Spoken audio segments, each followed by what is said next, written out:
Hello. Hey, Omri. So Hi, nice to Jan. meet you here. Great to see you. Yeah, we have a great webinar planned in ahead of us, but maybe we can give people some more time to join. Um, I think, the topic that we are planning to talk about is one of the hottest topic today in not only identity, but in security, which makes it even more interesting. And we do have a lot to cover. But we will give people some time to join. We have a very impressive list of people that are planning to participate. You're on the road, Jan, right? Yes, I am. I am. Where are you at currently? At home in the Seattle area. Okay, yeah. I'm currently actually in Vegas. Mhm. I'm attending both the Black Hat and AI4 conference, which, by the way, if anyone that has have joined us would like to meet in person, have some discussions, then we are here in Vegas, happy to have those more detailed deep dives with you. Uh, I Yeah, see people. it's not always that we're in the same time zone, Ghana. So it's exciting, even though we're not in the same town. Correct. Yes, you're right.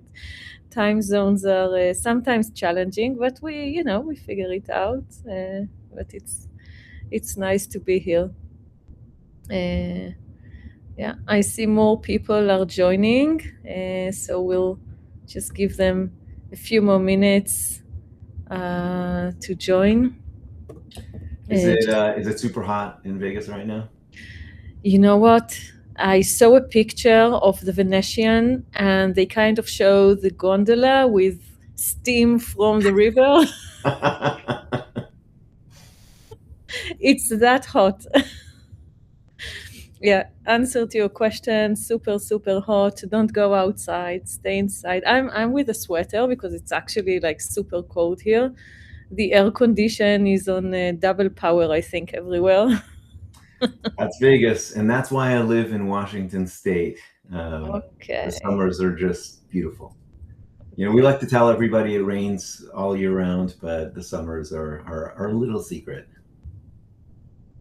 Okay, so I really like Washington. I've been there a couple of times, and you know what? I'll plan to visit soon.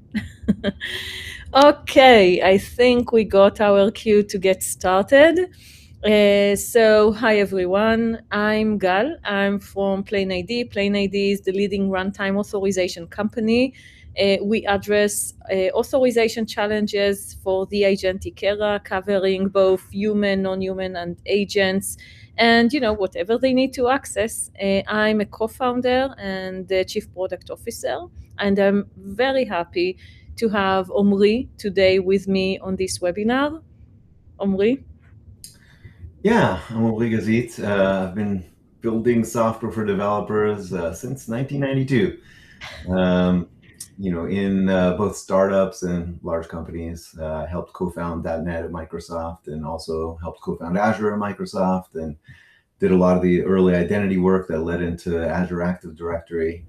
And most recently, I was the co-founder and CEO of Aserto, which was an authorization company that kind of went at it a somewhat different way than PlainID. We were focused on developers as an audience. And now I lead my own advisory firm, Gazit Advisory. You can find me at gazitadvisory.com. And we did find you. You did, yes. Okay, so our webinar today is focused of course on agentic authorization, but more importantly, how do you authorize a software that now reasons, plans, and act on behalf of users? So traditionally, when we talk about AI security, the focus was on prompts, on jailbreaks, on model safety, but there is another challenge which is becoming even more important. It's everything that happens afterwards. So we got to the point where the model starts acting. What can they do? What can the model decide? What can they take action on? And also, what can they expose, because they have access, of course, to data. Our argument is that something has changed in the market, and therefore runtime authorization is the solution to address all those challenges. Just before we dive into the discussion, we want to present you with a question. You can see that on the right side of your screen. We are going to ask you, how is your organization controlling agentic access today? You have the option to pull the most relevant answer, and of course we will be presenting the answers later on. So please take a second to look at the question, look at the options to select from, and we will all learn from that. And in the meantime, we'll dive right into the discussion. And our first topic is why agentic AI changes authorization. Omri, what do you think about that? Yeah, I mean, it's a crazy world we live out there. It's these are interesting times. You know, I'm old enough to remember, you know, kind of when the web was young, and you know, between, I don't know, 1995 and 1998, we had like an 800%, you know, kind of growth in the adoption of the internet, and every business needed to, you know, get on the internet, get a website. You know, these days kind of remind me of those days, were the early days of the cloud, where, you know, kind of it felt like the central issue that everybody was dealing with was, you know, any developer could show up with a credit card, and at the same time, you know, the organizations they worked at were just terrified of what they could actually do with that credit card, what kind of IT they could put up. And there was this just enormous tension between, you know, the CEO of the time, kind of pushing the organization to try to go faster, take advantage of the new tools, take advantage of new opportunities to get product to market, you know, and the, you know, the parts of the organization, the security parts, the GRC parts, the governance, you know, like being concerned about maintaining control over, you know, and being able to meet all of the compliance obligations of the organization. And this feels exactly like that, you know, except maybe going faster, like, you know, kind of, you know, seems like things are going at a faster clip. So, you know, I would say that, you know, kind of like that constant, that classic tension between innovation, you know, typically driven by the product organization or the CEO themselves, and then, you know, kind of like the security organization, the identity organization, the CISO, trying to, you know, find ways to balance, you know, all of that, you know, innovation with the risk that it brings together. And so, you know, it seems like a lot of people are focused on what are the rails, what are the guardrails to, you know, try to kind of be able to, you know, kind of drive that innovation forward and yet do it in a responsible manner. Mm-hmm. Yeah, absolutely. I agree with you. I will also, though, add that, you know, looking back at the identity and access management space, it was, I would say, very siloed. Identity and access management was focused initially on employees. We had all the identity management platforms for employees, and then we had for external users, for consumers, or the SIAM products, and then for NHI. So identity and access management was siloed. But now what happens in the agentic era, it can't be siloed anymore because they are all in the mix. Humans, non-humans, employees and consumers, they are all there. They are all using agents together. And that calls for a change in the market. We can no longer look at individual types of identities, but we need to look at a collective set of identities of all types and how to govern their access.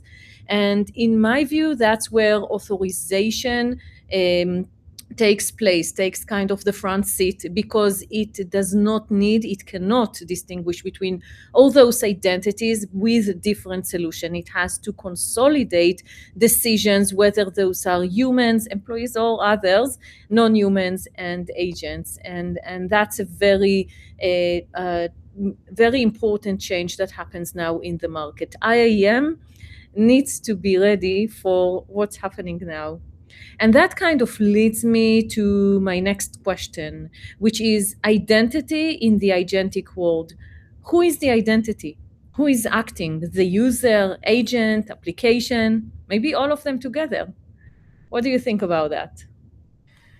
Yeah, I think I would say that first to back up a little bit, just how agents kind of are different than traditional software is probably worth this discussing, and then we can kind of dive into the identities themselves, because that I think is a non-conventional answer too. But Yes. when I think about what are agents kind of doing, that traditional applications weren't doing, like why are we feeling all of a sudden something's different here? It just seems like there's a fundamental difference between a piece of software that was built and then compiled, if you use that kind of language, and then deployed. And it's fundamentally static, and you can reason about what it does. You can, it does the same thing yesterday that it'll do today, and it'll do the same thing tomorrow that it does today, unless you change the code, right? Agents are just fundamentally different because they're dynamic, and they, decide what to do to, like right in the moment. They're doing some fundamental planning, and that plan may look different, the next time you execute them. And so, if you think about, you apply that to the model for, kind of what we call delegated authorization on the web today, which is OAuth. Kind of that piece of software is called a client, right? And the client, OAuth mediates what that client can do on the user's behalf against what we call a resource server. The resource server obviously kind of holds all the protected resources. And the resource server utilizes an authorization server to kind of like mediate, kind of that, the permissions on its behalf, so to speak. And so what does that model look like? Traditionally, the authorization server, the resource server, needs the client to register with that authorization server, so the authorization server knows about it in advance. But if you think about agents, it kind of turns that model completely upside down. So agents are all dynamic. They make real-time decisions. They're going to make their plan. They're going to come up with a bunch of different actions, and they're going to discover services dynamically, right? So, all of us have had this experience with agents where they'll just go hit a bunch of stuff. And, we don't even know why they're going off and hitting, I don't know, like eBay when we're asking a question about, like identity. They're just doing stuff. And so, it's impossible for the people who make the agents, OpenAI and Anthropic, to know in advance what all the actions are that the agents are going to try to do. So this notion that OpenAI and Anthropic are going to register ChatGPT and Claude with every single resource server that's known, in existence, as well as the enterprise's own resource servers, that's just not going to work. That's how the traditional OAuth model works. It's not how agents work. And so the whole model really has to be re-envisioned in a way that hasn't happened to the OAuth community in a very long time.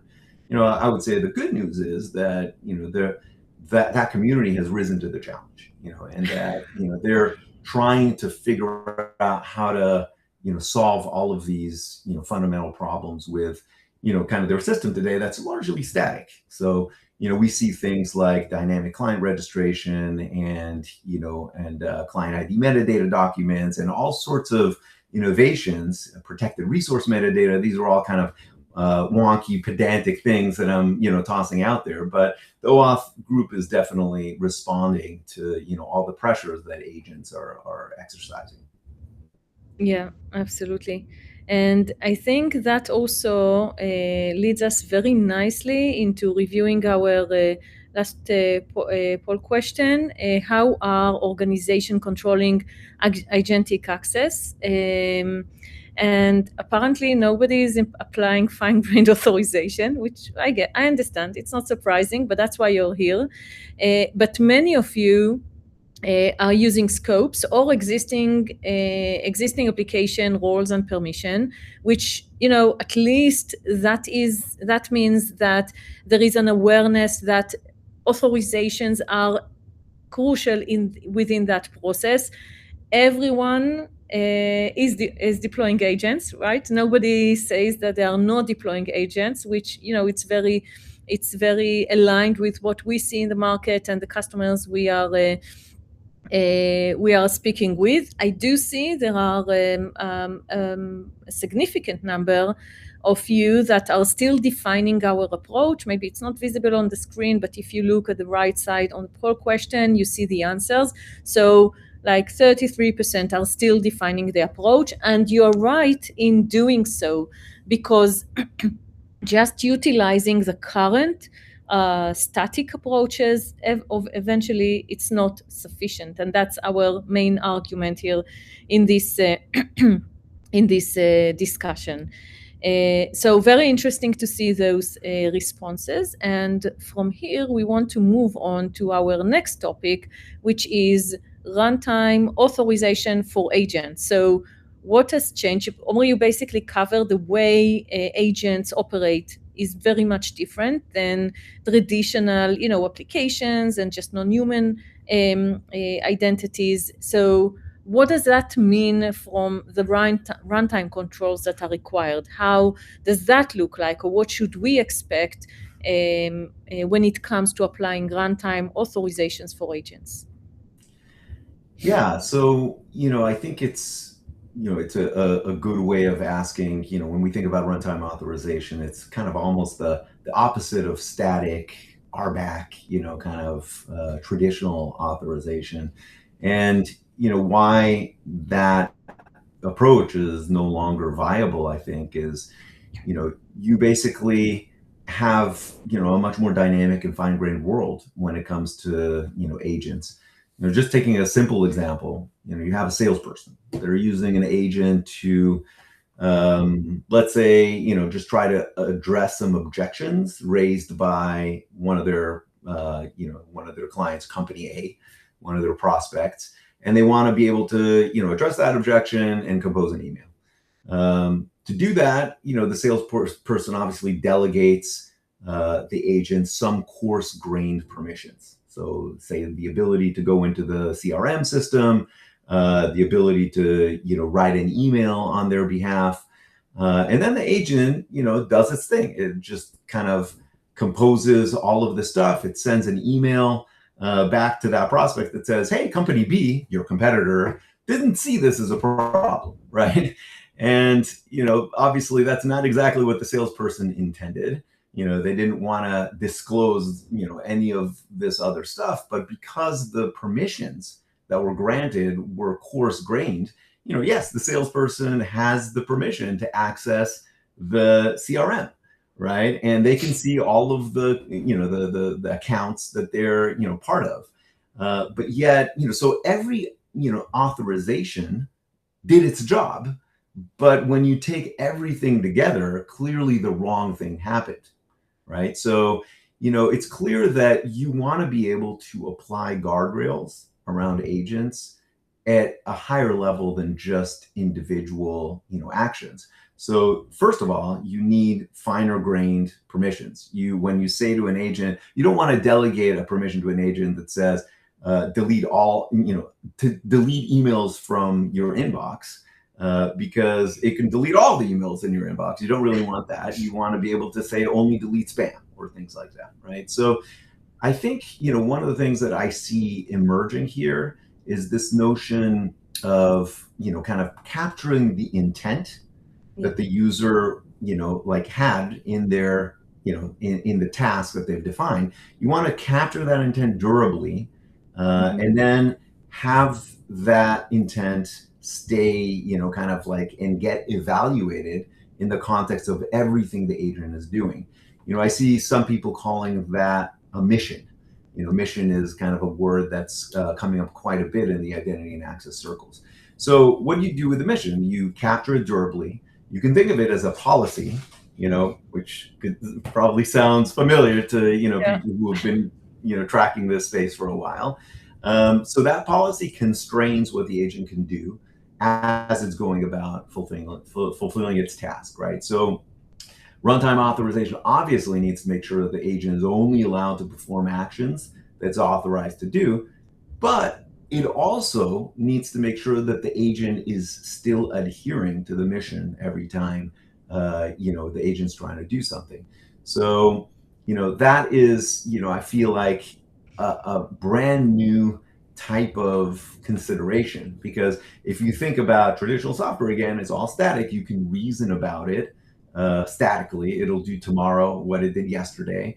And so, this notion of constraining, kind of like client software to a mission is almost implied. The mission is the code. The code is the policy. Whereas with an agent, you really, that's a, there's no alternative other than to pull out the intent, of the user and capture it in some way, so that, you're not going to get the agent running off the rails. And, when I talk to organizations, enterprises, they really want to be able to write policy that governs these high-level things. The most obvious policy that they want to write is, okay, I want to be able to allow Gal to, do X, Y, Z, but not if an agent is acting on her behalf. Like, they want a kill switch, that says, if an agent's doing this, don't allow it, or, do some kind of, additional, question, like human in the loop or what have you. Once they have that guardrail, they can start relaxing, the types of things that they're enabling agents to do. But the very first thing that they want to do is to just make sure that they understand, that, like the scenario of Gal doing something or an agent doing something on Gal's behalf are fundamentally different things, and they want to be able to allow one versus, kind of deny the other. So yeah, absolutely. I will just add to that, since you mentioned intent, there is a new term in the market, I would say, intent-based access control. Just want to mention, and I think you touched on that as well, intent-based access control, it's not an evolution, it's a representation of a policy. The way which you can capture intent and govern intent is by policies. So basically policies is a way to capture what you want, how you want your decisions to be enforced based on all participants in the access flow, which is, of course, the human user, the agentic identity, what they're trying to do, why they're trying to do that now, what was the context of the discussion before that. So that would then define what's a right intent that we want to approve and what's not within that scope and we want to block. So moving on to our, before moving on to our next topic, we have another poll question for you, and that is, which agentic authorization design mistakes concern you the most? Because, this is really an evolution, a space that evolves very fast. And in many cases, security teams are struggling to accommodate the requirements of the organizations, developers, and engineers. They want to move as fast as they can with all their agentic initiatives, and you sometimes find yourselves looking at what's happening and saying, wait, that's not the right thing to do. Let's catch it in advance and we'll provide you the method to do it right. We see that a lot. And we just want to get some sense of what you see. We provided some options here, so please feel free to choose. It would be interesting to see your responses later on. So please view that list of options and mark your response, and we'll review that later, and we'll move on in the meantime to our next topic, which is, of course, MCP and the emerging standards. So Before you Yes. want to go on, I did see a question that was really interesting, actually. Oh, okay, Do, sure. do we want to look at that? So, how are you thinking about the difference between the agent as an actor and the agent as an actor on behalf of individuals? If human Absolutely. A has greater different permissions than human B, how are they inherited and expressed? I think that's a fascinating question. Let's go. Awesome. Do you want to go first, or should I go after this one? No, you can go. Okay, great. Yeah. Yeah, I mean, we kind of, I think you alluded to that in the question of who's actually acting, and I totally ducked that question. So let's get back to it. I think that there's basically two kinds of models, broadly speaking, with agents. One is that where they can have their own identity, and traditionally we've called that machine identity or workload identity. But then, the other mode is that the agent can be a delegate of a human user, and so trying to disambiguate these two is pretty important, both in our product and the protocol architecture. In delegation, typically you can again split into two scenarios. So delegation typically means the traditional usage of the word is that a client, which is a piece of software, can do what the user is able to do. And when you're using the word impersonation, basically that means that the kind of the resource server isn't able to even determine whether the client is a separate piece of software. It just looks like the user. If you're talking about delegation, it's clear that the user has delegated to that piece of software, to that client. So today we already have some of these building blocks, these constructs, and I think it's really important to be able to tell whether agents are acting on behalf of humans. And so policies that are built to govern these types of interactions need to be able to have first of all, to understand whether the agent has its own identity, to understand whether the agent is acting on behalf of a user. Oftentimes, when delegation happens, they inherit some of the permissions that the human has associated with them, and so all of that needs to feed into the policy decision as to whether to allow this operation or not. So I can envision writing a policy that says, allow this, this operation to proceed, but if the actor or someone in the actor chain is an agent, then apply this apply these additional constraints to make sure that I want to kind of narrow the guardrails a little bit. Mm-hmm. Absolutely. I will also emphasize that I think it's a very common misconception that delegation would solve everything. Delegation does not solve everything. Delegation just creates another challenge to address, especially in this agentic space, because as Omri mentioned, it's not sufficient to give the agent everything the human identity has access to. It needs to be a combined set of authorizations, and that's where also intent comes in. What the human user can do in this context combined with what the agent is designed to support. And it's the smaller set of overall permissions that is what you want to enforce. And again, that's why you need more advanced authorization solution to support that pattern. Yeah. If yeah. So I was gonna, it's not like obviously delegation and kind of like human permissions is one part of it. The other part of it is the agent itself may have its own identity, right? So one could imagine writing policy also that reasons about the type of agent that is being used. So I may decide that I'm going to allow an SDR, a sales development representative agent, access to my Salesforce, but not to my financial system, right? And even more fine-grained you may want to actually differentiate agent instances from each other. So for example, I may have kind of more constraints that I'm placing on agents that are further down the delegation chain. So the most, kind of like everybody is now seeing the notion of agents delegated to subagents, delegating to subagents. How deep do you want that chain to be? And presumably the deeper that chain is, the more constrained you want the permissions to be, because that, kind of like leaf subagent, is really only focused on one and only one task.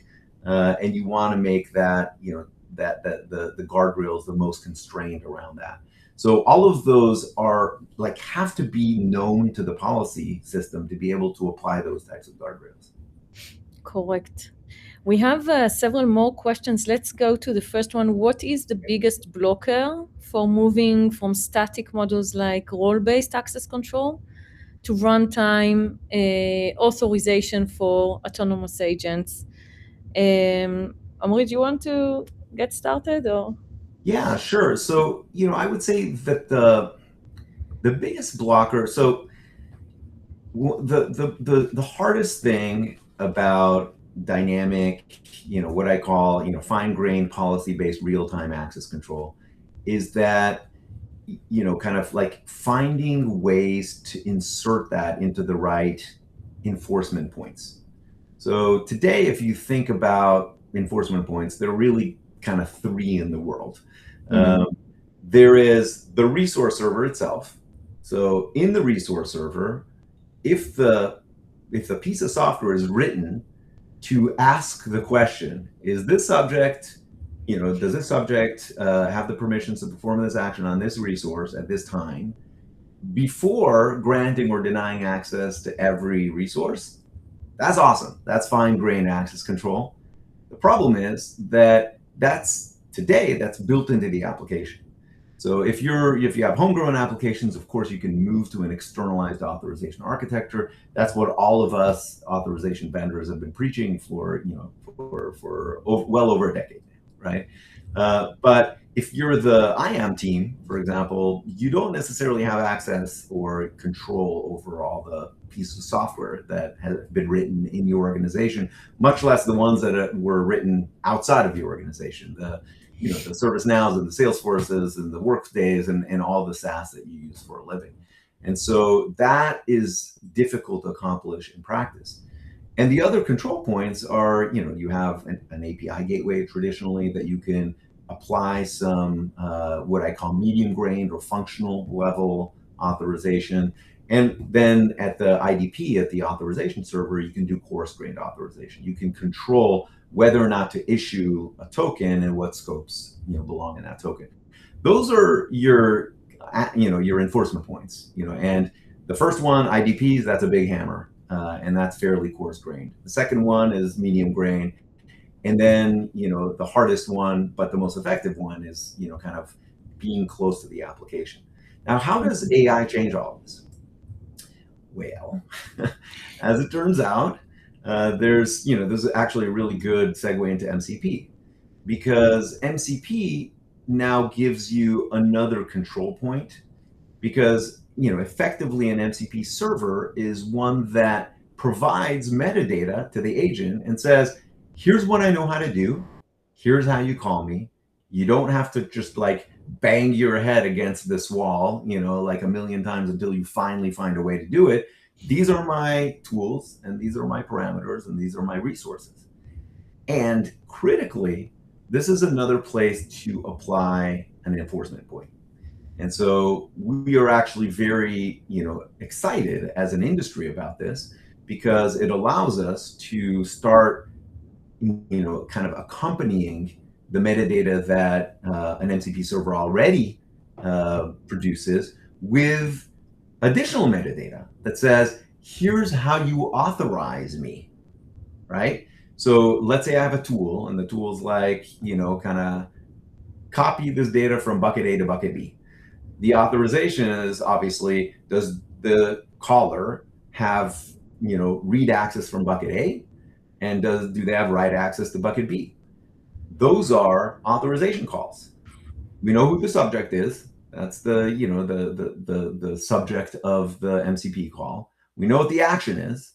You know, that's the tool. And, you know, specifically this tool has two actions. We know what the resource is, right? So we can basically write the authorization call, how it would show up on the wire, so that a gateway, for example, an MCP gateway or the MCP server itself can just externalize its authorization. So we see Agentic AI as a great opportunity to try to introduce the externalized authorization architecture. And, you know, part of the role that I did over the last, you know, few years was help co-found the AuthZEN working group in the OpenID Foundation. And I was the primary editor of the spec. Now, you know, that we have a final specification, we're seeing a lot of interest and a lot of convergence around that. And specifically this, you know, this process of decorating MCP metadata with how do you authorize this call. That piece of work is called COAZ, you know, COAZ, compatible with AuthZEN, and that is proceeding through the AuthZEN working group. So that's a long answer to the question, but that is actually something I'm really excited about because it finally gives us another control point to be able to do fine-grained authorization. Yeah, I think that we also see, I mean, from my discussions with my customers, that MCP is becoming a new access path, which security teams, IAM teams, they need to own from that perspective. They need to understand it's an access path and obviously look out for all those emerging standards and evolving existing standards to provide the right controls there. But if the question before was how do you move from a static role-based to dynamic, that's one good answer. Control the MCP path because that's a very important control point to own from security perspective. So I'll add Yep. one other answer, one that I'm personally pretty excited about. And again, you know, since I've been working on AuthZEN, I'm, you know, excited about that angle. You know, AuthZEN, for those who don't know, was an attempt and is an attempt to go standardize how you ask the question. Can the subject perform this action on this resource given this context, right? Every authorization system, the one that my company built, you know, Aserto and Topaz, the one that God's company builds, PlainID, and everyone under the sun, basically the product is built to answer that question. And so we wanted to be able to standardize how to ask the question and how to answer it. That's what AuthZEN is. And now it's a final specification, so everybody's starting to adopt it. And there's a pretty broad agreement across, I'll call it 90% of the authorization vendor space is, you know, has contributed towards it, has done interops around it, which is all very exciting. But AuthZEN has been almost exclusively the domain of the resource server, right? So the resource server is where, you know, you write the code to be able to ask and answer the question.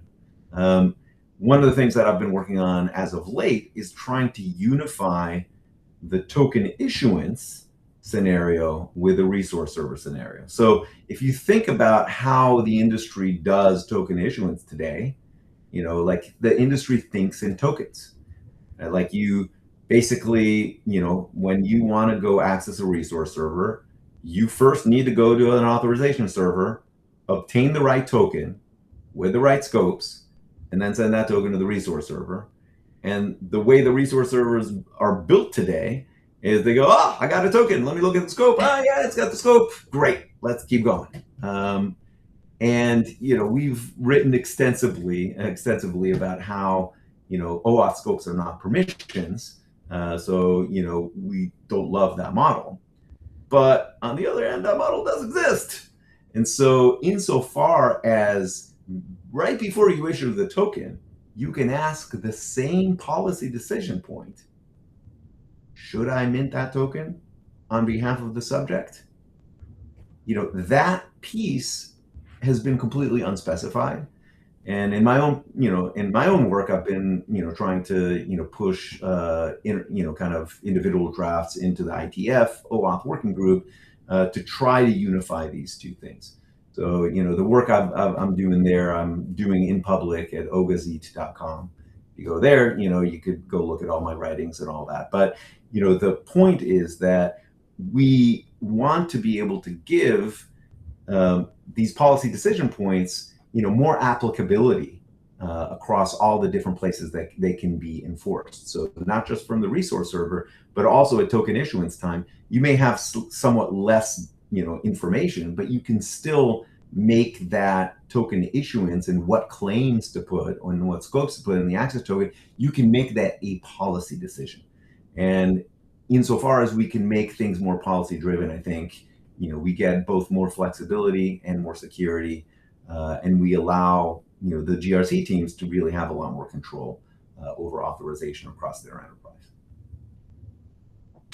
Excellent. Thank you. And let's look at the results of our last poll question.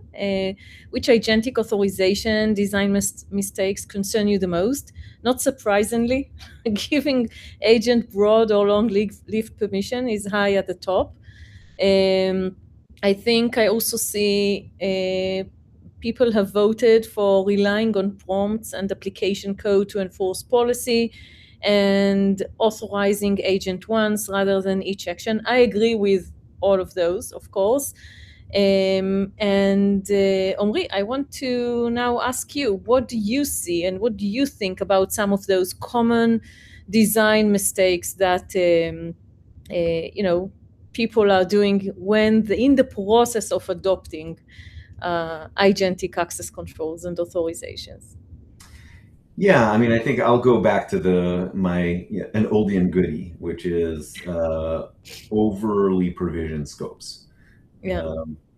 So, I would say every SaaS application goes kind of through this evolution where, at the very beginning, you just have members of a tenant and admins of a tenant. And members of a tenant can do a certain set of things. Maybe viewers of a tenant can only do kind of, read-only types of operations. Admins of a tenant can do everything. And those are classic roles, right? So you can bake, a scope called admin into an access token, and that kind of encompasses a whole set of permissions that user can, that has in that particular tenant in that application. And so that is the, kind of the prevailing way of doing authorization in every application when it's young. And it works pretty well. It's pretty simple until it runs out of room, right? So take an application like Google Drive.